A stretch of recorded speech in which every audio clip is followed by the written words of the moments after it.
I oftentimes hear people say something to the effect of, I've explored terrain theory, but I just don't believe it. First, it's not terrain theory, it's the terrain model. And if you've explored it, you must know about the so-called science of Louis Pasteur and the science of Antoine Béchamp.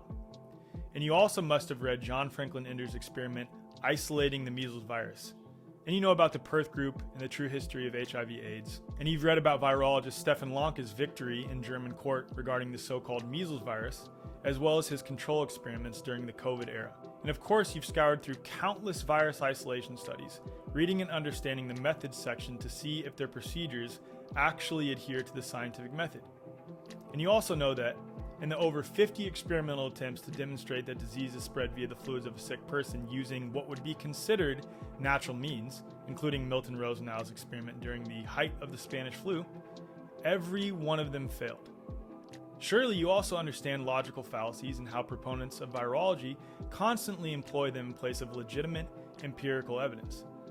And you've read Christine Massey's FOIA requests asking various government and health institutions around the world for proof of a virus.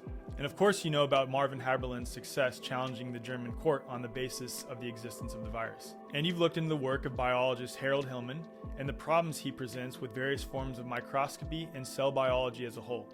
And of course the work of Harvey, Josh, and Adam Bigelsen.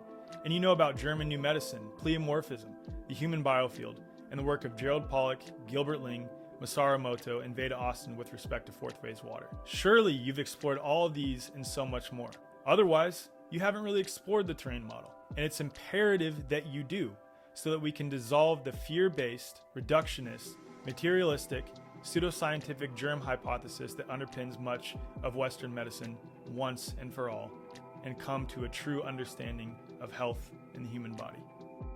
Learn more about the terrain model and what truly happened over the COVID era at theendofcovid.com.